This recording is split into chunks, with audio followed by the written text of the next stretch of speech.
Welcome to civil service Malayalam. Civil service മലയാളത്തിൻ്റെ പുതിയ video ക്ലാസ്സിലേക്ക് ഏവർക്കും സ്വാഗതം.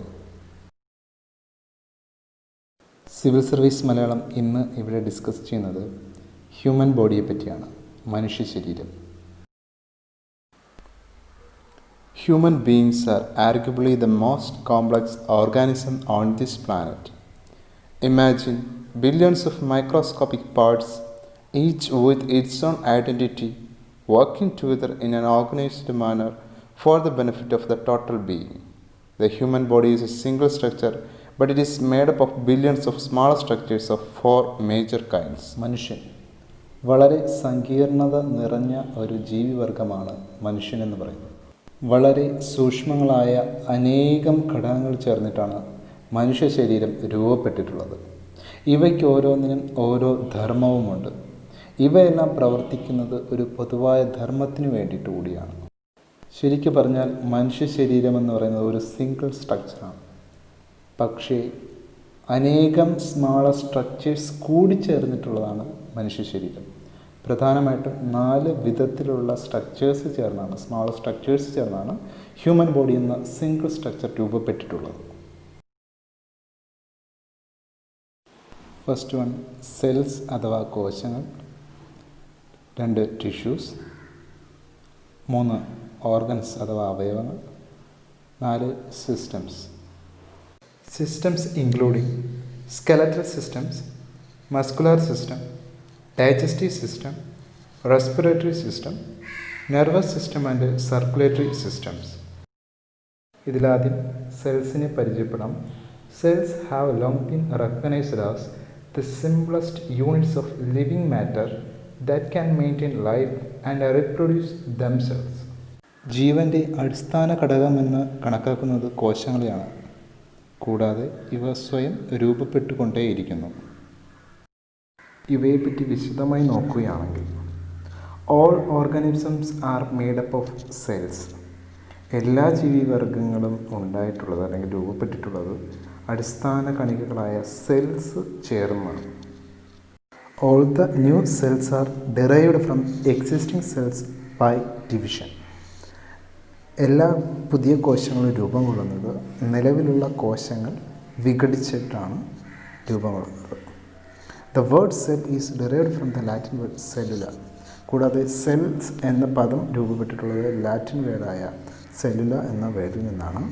സെല്ലുല മീൻസ് സ്മോൾ റൂം, ചെറിയ മുറി എന്നർത്ഥം വരുന്ന സെല്ലുല എന്ന വാക്കിൽ നിന്നുമാണ് സെൽ എന്ന പദം ഒറിജിനേറ്റ് ചെയ്തിട്ടുള്ളത്.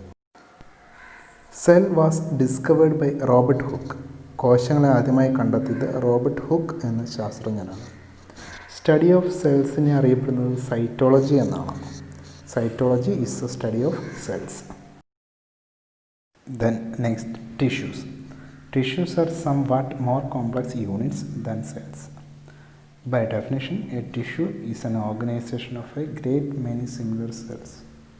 ഒരുപാട് കോശങ്ങൾ, ഒരേ തരത്തിലുള്ള ഒരുപാട് കോശങ്ങൾ കൂടിച്ചേർന്നാണ് ടിഷ്യൂസ് ഉണ്ടാകുന്നത് അഥവാ കലകൾ ഉണ്ടാകുന്നത്. Histology is the study of tissue.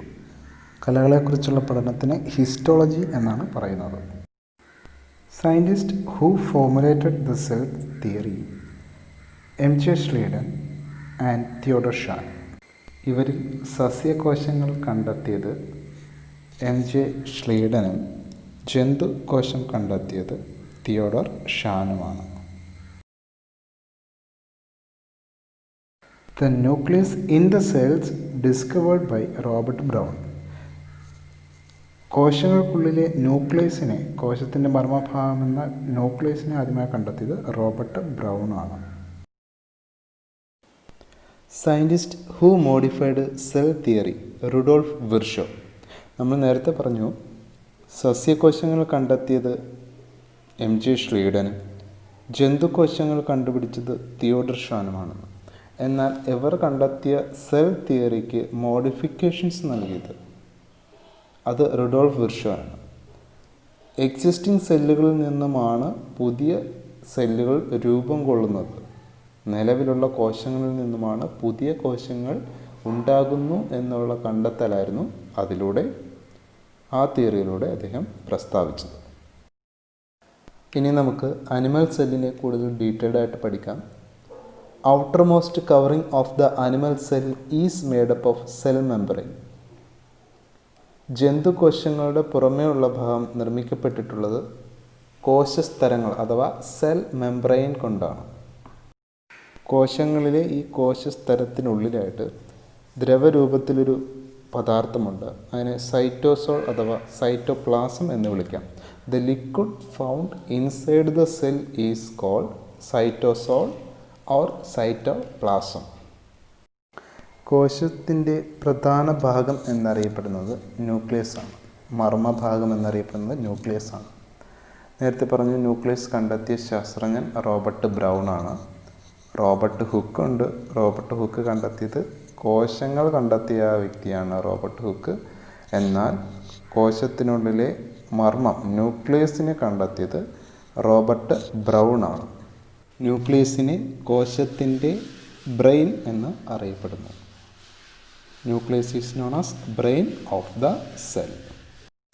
എന്നാൽ ന്യൂക്ലിയസ് ഇല്ലാത്ത കോശങ്ങളുമുണ്ട്, ന്യൂക്ലിയസ് ഉള്ള കോശങ്ങളുണ്ട്.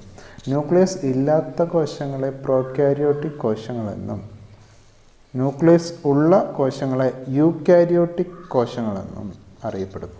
Cells without nucleus prokaryotic cells എന്നും cells with nucleus eukaryotic cells എന്നും അറിയപ്പെടുന്നു. കോശത്തിനുള്ളിലെ മറ്റൊരു ഭാഗമാണ് mitochondria. Power house of the cell എന്നറിയപ്പെടുന്ന ഒന്നാണ് മൈറ്റോകോൺട്രിയ. മൈറ്റോകോൺട്രിയ പവർ ഹൗസ് എന്ന് വിളിക്കുന്നതിന് കാരണം മൈറ്റോകോൺട്രിയ ഓക്സിജനെയും മറ്റു ഘടകങ്ങളെയും എനർജിയായിട്ട് കൺവേർട്ട് ചെയ്യുന്നു. ATPയുടെ രൂപത്തിലാണ് ഈ എനർജി കൺവേർട്ട് ചെയ്യുന്നത്. Mitochondria is known as powerhouse of the cell. It converts oxygen and nutrients into energy in the form of ATP. ATP എന്ന് വെച്ചാൽ അഡിനോസിൻ ട്രൈഫോസ്ഫേറ്റ്. എനർജി സ്റ്റോർ ചെയ്യുന്നത് ATPയുടെ രൂപത്തിലായതിനാൽ ATPയെ energy currency of the cell എന്നറിയപ്പെടുന്നു. കോശത്തിൻ്റെ energy currency എന്ന് adenosine ട്രൈഫോസ്ഫേറ്റിനെ അറിയപ്പെടുന്നു. ഈ ഭാഗത്തു നിന്നും മുൻവർഷങ്ങൾ ചോദിച്ചൊരു ചോദ്യമുണ്ട്. Krebs cycle take place in. ക്രെബ്സ് സൈക്കിൾ കാണപ്പെടുന്നത് കോശത്തിൻ്റെ ഏത് ഭാഗത്താണ് എന്നൊരു ചോദ്യം. അതിൻ്റെ ഉത്തരം മൈറ്റോകോൺട്രിയയിലാണ് കാണപ്പെടുന്നത്. ക്രെബ്സ് സൈക്കിൾ കാണപ്പെടുന്നത് മൈറ്റോകോൺട്രിയയിലാണ്. മറ്റൊരു ഭാഗമാണ് ലൈസോസോം. ലൈസോസോമിനെ സൂയിസൈഡൽ ബാഗ്സ് എന്നാണ് അറിയപ്പെടുന്നത്. ആത്മഹത്യാ സഞ്ചികൾ എന്നാണ് ലൈസോസോമിനെ അറിയപ്പെടുന്നത്. ലൈസോസോമിനെ ആത്മഹത്യ സഞ്ചികൾ എന്ന് വിളിക്കുന്നതിന് കാരണം lysosome may burst and the enzymes digest their own cell. Therefore, lysosomes are known as the suicidal bags. ലൈസോസോമിനുള്ളിലുള്ള എൻസൈം ആ കോശത്തിനെ തന്നെ ഇല്ലാതാക്കുന്നു. അതിനാൽ തന്നെ ലൈസോസോമിനെ ആത്മഹത്യാ സഞ്ചികൾ എന്ന് അറിയപ്പെടുന്നു. ലൈസോസോമിൽ അടങ്ങിയിരിക്കുന്ന എൻസൈമാണ് ഹൈഡ്രോലിറ്റിക് എൻസൈം. ലൈസോസോമിൽ അടങ്ങിയിരിക്കുന്ന എൻസൈമാണ് ഹൈഡ്രോലിറ്റിക് എൻസൈം. അടുത്ത ഭാഗം എൻഡോപ്ലാസ്മിക് റെറ്റിക്കുലമാണ്. എൻഡോപ്ലാസ്മിക് റെറ്റിക്കുലം രണ്ട് തരത്തിലുണ്ട്. സ്മൂത്ത് എൻഡോപ്ലാസ്മിക് റെറ്റിക്കുലവും റഫ് എൻഡോപ്ലാസ്മിക് റെറ്റിക്കുലവും. എൻഡോപ്ലാസ്മിക് റെറ്റിക്കുലത്തിന് skeletal system of the cell എന്നറിയപ്പെടുന്നു. എൻഡോപ്ലാസ്മിക് റെറ്റിക്കുലത്തിനെ skeletal system of the cell എന്നറിയപ്പെടുന്നു. ഇതിൽ rough endoplasmic reticulum is attached with ribosomes. Rough endoplasmic reticulum റൈബോസോമായിട്ട് ബന്ധപ്പെട്ടിട്ടുള്ളത് നമ്മൾ ചിത്രത്തിൽ ശ്രദ്ധിച്ചാൽ അറിയാം. റഫ് എൻഡോപ്ലാസ്മിക് റെറ്റിക്കുലത്തിന് ചുറ്റും കുത്തുകൾ പോലെ സൂചിപ്പിച്ചിരിക്കുന്നത് റൈബോസോമുകളാണ്. In the case of smooth endoplasmic reticulum, it is not attached with the ribosome. Smooth endoplasmic reticulത്തിൽ റൈബോസോം ബന്ധപ്പെട്ടിട്ടില്ല. ചിത്രത്തിൽ നോക്കിയാൽ അറിയാം റൈബോസോം സെപ്പറേറ്റ് ആയിട്ടാണ് കിടക്കുന്നത്. സ്മൂത്ത് എൻഡോപ്ലാസ്മിക് റെറ്റിക്കുലത്തിന് കുറച്ച് മാറിയാണ് റൈബോസോംസ് കാണപ്പെടുന്നത്. Ribosomes are the organelles that help in protein synthesis. Protein സിന്തസിസിന് സഹായിക്കുന്ന ഓർഗനൽസുകളാണ് റൈബോസോംസ് എന്നറിയപ്പെടുന്നത്. നെക്സ്റ്റ് പാർട്ടാണ് ഗോൾഗി ബോഡീസ് അല്ലെങ്കിൽ ഗോൾഗി അപ്പാരറ്റസ്, ഗോൾഗി കോംപ്ലക്സ് എന്നൊക്കെ അറിയപ്പെടുന്നത്. സെല്ലിലെ ട്രാഫിക് പോലീസ് എന്നാണ് ഇതിനറിയപ്പെടുന്നത്. Golgi bodies are known as traffic police of the cell. കൂടാതെ secretory organelle of the cell എന്നും ഇതിനറിയപ്പെടുന്നു. Secretory organelle of the cell എന്നും ഗോൾഗി ബോഡീസിനെ അറിയപ്പെടുന്നു. നെക്സ്റ്റ് വരുന്നതാണ് സെൻട്രിയോൾസ്. സെൻട്രിയോൾസ് അനിമൽ സെൽസിൽ മാത്രം കാണപ്പെടുന്ന ഒന്നാണ് centrioles. Centrioles are present only in animal cells. ഇനി സെല്ലിനെ കുറിച്ച് കുറച്ച് കോമൺ ആയിട്ടുള്ള കാര്യങ്ങൾ ശ്രദ്ധിക്കാം. The genetic material of a cell എന്നറിയപ്പെടുന്നത് DNA ആണ്. കോശങ്ങളുടെ ജനറ്റിക്കൽ മെറ്റീരിയൽ എന്നറിയപ്പെടുന്നത് DNA ആണ്. Next one, phagocytes. Cell in our body that engulf foreign particles like bacteria.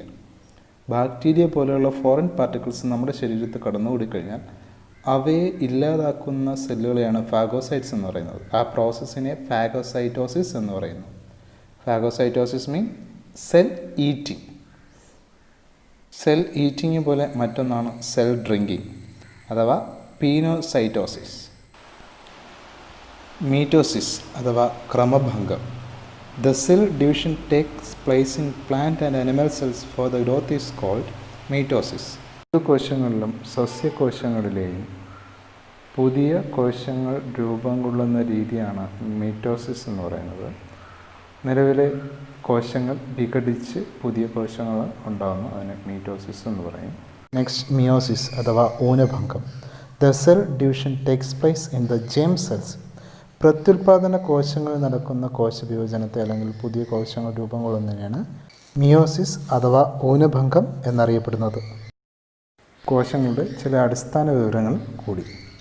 The largest cell in the world, egg of ostrich. ഒട്ടകപ്പക്ഷിയുടെ മുട്ടയെയാണ് ലോകത്തിലെ ഏറ്റവും വലിയ കോശം ആയി കണക്കാക്കുന്നത്. The smallest cell in the world, mycoplasma. ലോകത്തിലെ ഏറ്റവും ചെറിയ കോശം എന്നറിയപ്പെടുന്നത് മൈക്കോപ്ലാസ്മയാണ്. The largest cell in human body, ovum. മനുഷ്യ ശരീരത്തിലെ ഏറ്റവും വലിയ കോശം എന്നറിയപ്പെടുന്നത് ഓവം അഥവാ അണ്ഡാശയമാണ്. The smallest cell in human body, sperm. മനുഷ്യ ശരീരത്തിലെ ഏറ്റവും ചെറിയ കോശം എന്നറിയപ്പെടുന്നത് സ്പേം അഥവാ പുംബീജമാണ്. The longest cell in human body is neuron. മനുഷ്യ ശരീരത്തിലെ ഏറ്റവും നീളം കൂടിയ കോശം എന്നറിയപ്പെടുന്നത് ന്യൂറോണാണ്. The largest number of cells in human body, red blood cells. ഏറ്റവും കൂടുതൽ കാണപ്പെടുന്ന മനുഷ്യ ശരീരത്തിൽ ഏറ്റവും കൂടുതൽ കാണപ്പെടുന്ന കോശങ്ങൾ ഏതെന്ന് ചോദിച്ചാൽ അത് റെഡ് ബ്ലഡ് സെൽസ് ആണ്, ചുവന്ന രക്താണുക്കളാണ്. The blood cells having longest life span, red blood cells. ഏറ്റവും കൂടുതൽ ജീവിത ദൈർഘ്യമുള്ള കോശങ്ങളും ഈ പറയുന്ന ചുവന്ന രക്താണുക്കൾ തന്നെയാണ്, അഥവാ റെഡ് ബ്ലഡ് സെൽസുകൾക്കാണ് ഏറ്റവും കൂടുതൽ ജീവിത ദൈർഘ്യം ഉള്ളത്. 120 ദിവസമാണ് RBCകളുടെ ദൈർഘ്യം, ജീവിത ദൈർഘ്യം എന്ന് പറയുന്നത് 120 ദിവസമാണ്. സാധാരണ ഒരു സെല്ലിൻ്റെ സൈസ് എന്ന് പറയുന്നത് 3 മുതൽ 30 മൈക്രോൺസ് വരെയാണ്.